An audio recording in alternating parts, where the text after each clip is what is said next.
ആൻഡമാനിൽ 16 kilometre പ്രദേശത്തെ മരങ്ങളൊക്കെ വെട്ടിമാറ്റി ഉണ്ടാക്കുന്ന ഇപ്പോഴത്തെ ആൻഡമാൻ നിക്കോബാർ ആ പ്രോജക്റ്റ്, വലിയ പ്രോജക്റ്റ് അംബാനിമാർക്കും അദാനിമാർക്കും വേണ്ടിയാണ് എന്നാണ് രാഹുൽ ഗാന്ധിയുടെ ആരോപണം.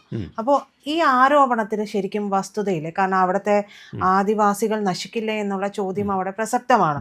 മറ്റൊന്ന്, ലക്ഷക്കണക്കിന് മരങ്ങളാണ് അവിടെ നിന്ന് വെട്ടിമാറ്റപ്പെടുന്നത്. അപ്പോൾ രാഹുൽ ഗാന്ധി ചോദിക്കുന്നതും ന്യായമായിട്ടുള്ളൊരു ചോദ്യമല്ലേ? ആദ്യത്തെ കാര്യം, പരിസ്ഥിതി ട്രിബ്യൂണൽ ഇക്കാര്യത്തിൽ നടപടി എടുത്തിട്ടുണ്ടോ അല്ലെങ്കിൽ ഇക്കാര്യത്തിൽ നിലപാടെടുത്തിട്ടുണ്ടോ നമ്മൾ നോക്കണം. ഇന്ത്യക്ക് പരിസ്ഥിതി ട്രിബ്യൂണൽ ഉണ്ടല്ലോ, അപ്പോൾ അവിടെ ഇത് ഒബ്ജക്ഷൻ വന്നിട്ടില്ല. മാത്രമല്ല അനുമതി ലഭിക്കുകയും ചെയ്തു. അതായത് പരിസ്ഥിതിക്ക് വിഘാതമാവുന്ന ഒരു പ്രവർത്തനമായിട്ട് ഇതിനെ പരിസ്ഥിതി ട്രിബ്യൂണൽ കാണുന്നില്ല. നമ്മുടെ ഗ്രീൻ ട്രിബ്യൂണൽ എന്ന് പറയുന്ന ഒന്നുണ്ട്.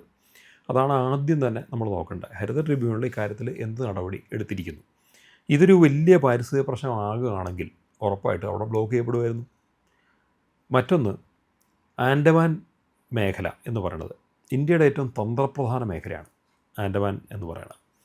ഓർക്കണം, ഇന്ത്യൻ മഹാസമുദ്രത്തിലേക്കുള്ള 2 കവാടങ്ങൾ എന്ന് പറയുന്നത് 2 അല്ല 3 കവാടങ്ങളാണ്.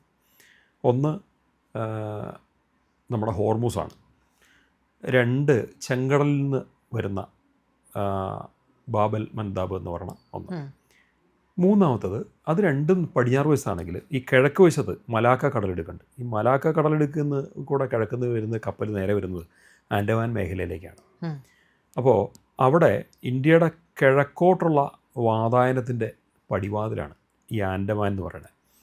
എന്ന് പറയുമ്പോൾ അവിടെ വളരെ ഒരു വശത്ത് പരിസ്ഥിതി പ്രാധാന്യമുണ്ടെങ്കിൽ മറുവശത്ത് സാമ്പത്തിക പ്രാധാന്യമുണ്ട്, സൈനിക പ്രാധാന്യമുണ്ട്. അവിടെ നമുക്ക് നേവിക്ക് സെൻ്റർ ഉണ്ട്. എന്തുകൊണ്ട്? കാരണം പലവിധ പ്രശ്നങ്ങളും കിഴക്കുന്ന് വരുന്നതിനെ തുടക്കാൻ നേവി വേണം. ഒരു ശത്രു രാജ്യം, നാളെ ഒരു കാലത്ത് ചൈനയായിട്ടൊരു യുദ്ധം ഉണ്ടായിരിക്കട്ടെ, നമ്മുടെ നേവി അവിടെ നിന്നാണ് ആദ്യത്തെ പ്രതിരോധം ഉയർത്തുക. അപ്പോൾ അതുകൊണ്ട് തന്നെ നേവിക്ക് വേണ്ടുന്ന സൗകര്യങ്ങൾ അവിടെ വേണം.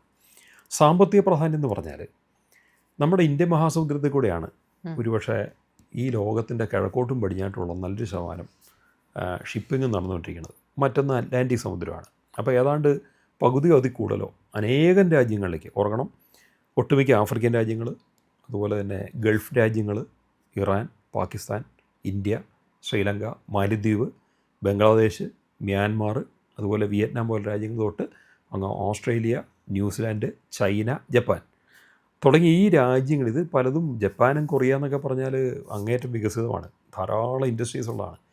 അവരും ഗൾഫ് രാജ്യങ്ങൾക്കിടയ്ക്ക് ആഫ്രിക്കൻ രാജ്യങ്ങളും ഇന്ത്യയിലേക്കുള്ള മുഴുവൻ ഷിപ്പിങ്ങും നടക്കുന്നൊരു മേഖല. ആ മേഖലയ്ക്കുള്ള സാമ്പത്തിക പ്രാധാന്യം എന്ന് പറയുമ്പോൾ ലോകത്തിലെ ഏറ്റവും വലിയ സാമ്പത്തിക പ്രാധാന്യമുള്ള സ്ഥലമാണ്. അതിൻ്റെ സാമ്പത്തിക പ്രാധാന്യത്തെ അവഗണിച്ചുകൊണ്ടുള്ള ഒരു പരിസ്ഥിതി പ്രാധാന്യത്തിന് നമ്മൾ സത്യം പറഞ്ഞാൽ ചെവി കൊടുക്കരുത്. ഇത് പരിസ്ഥിതി വലുതല്ലേ എന്ന് ചോദിച്ചാൽ വലുതൊക്കെ തന്നെയാണ്.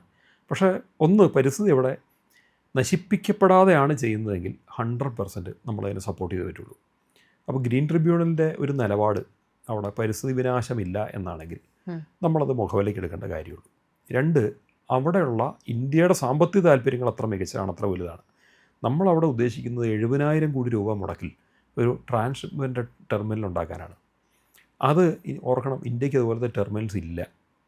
നമ്മൾ ഒരെണ്ണമുള്ളത് വിഴിഞ്ഞപ്പോൾ വന്നപ്പോൾ തന്നെ ആലോചിച്ച് നോക്കൂ, എത്ര 10,000-കണക്കിന് വലിയ ഷിപ്പുകളാണ് അവിടെ വരുന്നത്, കണ്ടെയ്നേഴ്സ് ഇറക്കാനൊക്കെ ആയിട്ട്. അവിടുന്ന് മറ്റ് ചെറിയ ഷിപ്പുകളിലേക്ക് കയറ്റി പോകാനുള്ള സംവിധാനം ഇതുപോലൊന്ന് നമുക്ക് അവിടെ ഉണ്ടാക്കാം. ഒരുപക്ഷെ അത് നാളെ ഹോങ്കോങ്ങിനോ സിംഗപ്പൂരിനോ ഒക്കെയുള്ള അപ്രമാദിത്വങ്ങളെ ചോദ്യം ചെയ്തെന്ന് വരാം, കുഴപ്പമൊന്നുമില്ല. നമ്മുടെ രാജ്യത്തിൻ്റെ സാമ്പത്തിക താല്പര്യത്തിന് അതൊരാവശ്യം തന്നെയാണ്. മാത്രമല്ല, നമ്മൾ സംസാരിക്കണമെന്ന് തുടങ്ങുന്ന തൊട്ട് തന്നെ പ്രജിത തന്നെ ചൂണ്ടിക്കാണിച്ചായിരുന്നു, രാജീവ് ഗാന്ധിയുടെ ഒരു സ്വപ്നം കൂടിയായിരുന്നു. അതെ, ശരിയാണല്ലോ.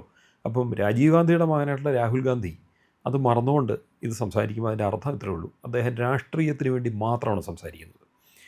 വെറും നെറികെട്ട രാഷ്ട്രീയം. രാജ്യത്തിൻ്റെ ഉന്നമനം എവിടെയെങ്കിലും വരുന്നുണ്ടെങ്കിൽ അതിനെ തുരങ്കം വെച്ചുകൊണ്ടുള്ള ഒരു രാഷ്ട്രീയ നിലപാട് മാത്രമാണ് രാഹുൽ ഗാന്ധി ഇവിടെ എടുക്കുന്നത്. അപ്പോൾ ഇന്ത്യക്ക് വലിയ സാമ്പത്തിക താല്പര്യമുള്ളൊരു സ്ഥലമാണ്, സൈനിക താല്പര്യമുള്ളൊരു സ്ഥലം കൂടിയാണ്.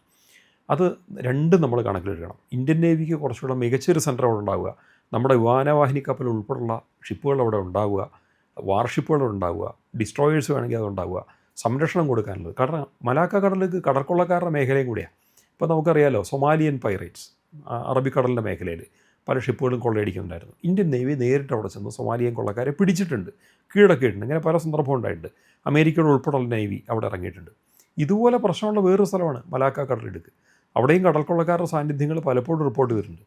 അപ്പോൾ നമ്മൾ ഈ രണ്ട് മേഖലയും രണ്ട് വശത്തും സംരക്ഷിക്കേണ്ട ഒരു ചുമതല ഇതിൻ്റെ നടുമധ്യത്തിൽ കിടക്കുന്നത് ഇന്ത്യ എന്ന രാഷ്ട്രത്തിലെ, പ്രത്യേകിച്ചും നമ്മുടെ കൊച്ചിൻ ഇതുണ്ടല്ലോ നേവൽ ബേസ്, അവിടുത്തെ ഷിപ്പുകൾക്കുണ്ട്. അപ്പോൾ സദേൺ നേവൽ കമാൻഡിൻ്റെ ഒരു ദീർഘപരിധിയിൽ വരുന്ന സ്ഥലങ്ങളാണിതെല്ലാം. അപ്പോൾ അതുകൊണ്ട് തന്നെ ഇന്ത്യയുടെ കടലിലേക്കുള്ള വീക്ഷണം, നമ്മുടെ കാവൽ, വലിയൊരു ലോകത്തിൻ്റെ ഏറ്റവും വലിയ സാമ്പത്തികമായിട്ട് ഉള്ള ട്രാൻസ്ഫർ നടക്കുന്ന ഒരു കടൽ മേഖലയുടെ, ഒരു സമുദ്ര വാണിജ്യ മേഖലയുടെ കാവലാണാണ് ഇന്ത്യ. ആ ഇന്ത്യക്ക് നമ്മുടെ ആൻഡമാൻ നിക്കോബാറിലും കൂടി പ്രോപ്പറായിട്ടൊരു സെൻറ്റർ വന്നാൽ മാത്രമേ ഈ മേഖലയിലേക്ക് ശരിയായിട്ട് നമ്മുടെ സ്വാധീനം ഉറപ്പിക്കാനും അവിടെയുള്ള വ്യാപാരങ്ങളെ നിയന്ത്രിക്കാനും സംരക്ഷിക്കാനും സാധിക്കും. ഈ രാഹുൽ ഗാന്ധി പറയുമ്പോൾ വീണ്ടും പറയുകയാണ്, പ്രതിപക്ഷ നേതാവാണല്ലോ, പക്ഷെ അപ്പോൾ അദ്ദേഹം ഇത്തരത്തിലൊരു കാര്യം എടുത്ത് പറയുമ്പോൾ അത് അതിനു വേണ്ടിയിട്ടല്ല, അതിന്റെ താല്പര്യങ്ങൾ വേറെയാണ് എന്ന് പറയുകയാണ്. പലരും ചൈനീസ് ചാരൻ എന്നുൾപ്പെടെ അദ്ദേഹത്തെ ഞാനത് ചൈനയാണെന്ന് കരുതുന്നില്ല. അത് ചൈനയാണെന്ന് എനിക്ക് തോന്നുന്നില്ല. അതിന് കാരണം എന്താണെന്ന് വെച്ചാൽ അവിടെ ഒരു ട്രാൻസ്ഷിപ്മെൻറ്റ് ടെർമിനൽ വന്നാൽ ചൈനീസ് താല്പര്യങ്ങൾക്ക് വിരുദ്ധമാണെന്ന് വല്ലതും പറയണം. അവിടെ തുറമുഖം വരുന്നതിനപ്പുറം കുറച്ച് കാര്യങ്ങളില്ലേ? കാരണം ഈ അടുത്തിടയ്ക്കല്ലേ ആൻഡമാനിലെ വലിയ എണ്ണ നിക്ഷേപത്തെക്കുറിച്ചും വാതക നിക്ഷേപത്തെക്കുറിച്ചുള്ള വിവരങ്ങൾ വെളി വന്നു. അതിൻ്റെ അർത്ഥം അവിടെ വരാൻ പോകുന്ന ടെർമിനൽ യഥാർത്ഥത്തിൽ ഒരു സമുദ്ര വ്യാപാരത്തിനുള്ള ഒരു ഷിപ്പിംഗ് ടെർമിനൽ മാത്രമാവുമോ അതോ അതിനപ്പുറത്തേക്ക് നമ്മുടെ ഭാവിയിൽ നമ്മൾ എണ്ണ കുഴിച്ചെടുക്കാൻ പോകുന്നതിൻ്റെ ഒരു വലിയ സെൻറ്ററായിട്ടും കൂടെ മാറുമോ എന്നൊരു ചോദ്യമില്ലേ? ഞാൻ കാണുന്നത് രാഹുൽ ഗാന്ധി ഇപ്പോൾ ഇടപെടുന്നത് ചൈനയ്ക്ക് വേണ്ടി ആയിട്ടിരിക്കില്ല, ഒരുപക്ഷെ സോറോസിന് വേണ്ടിയാണോ എന്ന് എനിക്ക് സംശയമുണ്ട്. കാരണം ഇന്ത്യയെ തകർക്കുന്ന ഒരു ഡീപ്പ് സ്റ്റേറ്റ് ഉണ്ട്. അതിനെ ഇന്ത്യക്കെതിരെ പരസ്യമായിട്ട് പലവണ്ണം രംഗത്ത് വന്നിട്ടുള്ള ആളാണ് ജോർജ് സോറോസ്. നമ്മൾ ഓർക്കണം, ഈ സോറോസിന് ഇന്ത്യയിലുള്ള കണക്ഷൻസ് എന്താണെന്ന് പലപ്പോഴും പ്രസിദ്ധമാണ്, പരസ്യമാണ്.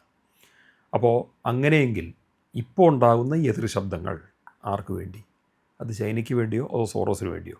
ചൈന ഇന്ത്യയും തമ്മിൽ സത്യത്തിൽ ബ്രിക്സ് എന്ന നിലയ്ക്ക് സഹകരിക്കുന്നുണ്ട്. US ഇപ്പോൾ ഈ പ്രശ്നം ഉണ്ടാക്കിയപ്പോൾ ചൈന ഇന്ത്യ തമ്മിൽ കൂടുതൽ അടുക്കുകയാണ് ചെയ്തത്. അതുകൊണ്ട് തന്നെ ഒരു മിലിറ്ററി ബ്ലോക്കായിട്ട് നാളെ ചൈന ഇന്ത്യയും റഷ്യയും കൂടെ സഹകരിച്ചാൽ പോലും അതിൽ അത്ഭുതപ്പെടാനില്ല, അതിശയിക്കാനില്ല. അവിടെ ചൈന ഇന്ത്യ സഹകരണങ്ങൾക്ക് കൂടുതൽ താല്പര്യമുണ്ട്. ചൈനയാണെങ്കിൽ ആൻഡമാനിലെ ഇന്ത്യയുടെ പ്രോജക്റ്റിനെ എതിർക്കുന്നുമില്ല. അത് തമ്മിൽ എതിർപ്പുണ്ടാകാൻ സാധ്യതയില്ല. ചൈന ഇന്ത്യ തമ്മിൽ നാളെ കൂടുതൽ സഹകരിക്കാൻ പറ്റുമെങ്കിൽ സഹകരിക്കാനേ നോക്കുകയുള്ളൂ. അതാണ് എനിക്ക് തോന്നുന്നത്. പക്ഷേ ഇവിടെ ചൈനയ്ക്ക് ഉൾപ്പെടെ നാളെ ആവശ്യം വരുന്ന ഒന്നാണ് ഇന്ത്യയിൽ പ്രകൃതിവാതവും അതുപോലെ തന്നെ പെട്രോളിയം കുഴിച്ചെടുക്കാൻ പറ്റുമെങ്കിൽ അത് ഉപകാരപ്പെടുത്താമെന്നുള്ളത്. ഇന്ന് ഇന്ത്യ അനേകം രാജ്യങ്ങൾക്ക് നമ്മൾ റഷ്യയിൽ നിന്നും ഇറാനിൽ നിന്നൊക്കെ പെട്രോളിയം വാങ്ങി അതിൻ്റെ പ്രൊഡക്ട്സ് ആക്കി കൊടുക്കുന്നുണ്ടെന്ന് അറിയാമല്ലോ. ഇന്ത്യയെ തന്നെ കുഴിച്ചെടുക്കാൻ പറ്റുമെങ്കിൽ ഇന്ത്യ ചെയ്യില്ലേ? ഇന്ത്യ തീർച്ചയായിട്ടും ചെയ്യും. ചൈനയ്ക്കാണെങ്കിൽ ഇത്രയും പെട്രോളിയം നിക്ഷേപം ഇല്ല. ഇന്ത്യ നാളെ കൊടുക്കാനാണെങ്കിലും അവർ രണ്ട് കൈ നീട്ടി സ്വീകരിക്കുകയുള്ളൂ. പക്ഷേ ഇന്ത്യയിൽ പെട്രോളിയം കൂടുതൽ കുഴിച്ചെടുക്കാൻ പോയാൽ ആരുടെ താല്പര്യങ്ങൾക്കാണ് വിരുദ്ധമാവുന്നത്? അമേരിക്കയുടെയും ഡീപ് സ്റ്റേറ്റിൻ്റെയും താല്പര്യങ്ങൾക്കാണ് വിരുദ്ധമാവുന്നത്. അവർക്കാണ് പെട്രോ ഡോളർ സിസ്റ്റം കൊണ്ട് ലോകത്തെ ഭരിക്കുന്ന ആൾക്കാരാണത്. ഇന്ത്യ ഇന്ന് പെട്രോ യുവാനായിട്ട് ഒത്തുപോകുന്നുണ്ട്. നമ്മൾ റഷ്യയിൽ നിന്ന് അതുപോലെ ഇറാനിൽ നിന്ന് നമ്മൾ പെട്രോളിയം മേടിച്ചാൽ യുവാനി പേ ചെയ്യാൻ നമുക്ക് മടിയില്ല. അക്കാര്യത്തിൽ നമ്മൾ ചൈനയെ എതിർക്കുന്നില്ല. യഥാർത്ഥത്തിൽ ഒരൊറ്റ കറൻസി മാത്രമായിട്ട് നിൽക്കുന്നതിന് പകരം ലോക്കൽ കറൻസികൾ ട്രാൻസാക്ഷൻ നടക്കണം എന്നുള്ള താല്പര്യമാണ് ഇന്ത്യ മുന്നിൽ വയ്ക്കുന്നത്. ഇപ്പം വരുന്ന സെപ്റ്റംബറിൽ ബ്രിക്സിൻ്റെ മീറ്റിംഗ് വരാൻ പോവാണ്. ഇന്ത്യയിൽ വെച്ചിട്ടാണ് നടക്കുന്നത്. അതിന് മുന്നോടിയായിട്ട് ഈ മെയ് 16 ഒരു ബ്രിക്സിൻ്റെ ഒരു ഉന്നതതല യോഗം ഡൽഹി നടക്കാൻ പോകുന്നു. ആ യോഗത്തിൽ ഇന്ത്യ മുന്നിൽ വയ്ക്കാൻ പോകുന്നത് ലോക്കൽ കറൻസീസിൽ ഇതുപോലെ തന്നെ വ്യാപാരങ്ങൾക്ക് വേണ്ടിയിട്ടുള്ള പേയ്മെൻറ്റാണ്, പ്രത്യേകിച്ച് പെട്രോളിയം വ്യാപാരത്തിൽ. അതുകൊണ്ട് തന്നെ ഇന്ത്യ ഇക്കാര്യത്തിൽ ചൈനയായിട്ടും റഷ്യയായിട്ടും ബ്രിക്സ് അംഗരാജ്യങ്ങളായിട്ടും ഒത്താണ് മുന്നോട്ട് പോകുന്നത്. അവിടെ ചൈന ഒരു ഭീഷണിയായിട്ട് എന്തുകൊണ്ടോ ഞാൻ കാണുന്നില്ല. ഞാൻ കാണുന്നത് മുഴുവൻ ഇന്ന് ഈ ആൻഡമാൻ നിക്കോബാറിലെ പ്രൊജക്റ്റിനെതിരെ ഒരു നീക്കം വന്നാൽ പോലും അതിൻ്റെ പുറകെ ചൈന ആയിരിക്കില്ല, ഡീപ്പ് സ്റ്റേറ്റ് ആയിരിക്കും, അമേരിക്കൻ ഡീപ്പ് സ്റ്റേറ്റ് ആയിരിക്കും, ജൂതന്മാർ നയിക്കുന്ന പെട്രോളിയം ലോബി ആയിരിക്കും എന്നാണ് ഞാൻ സംശയിക്കുന്നത്. അതിനാണ് സാധ്യത കൂടുതലും.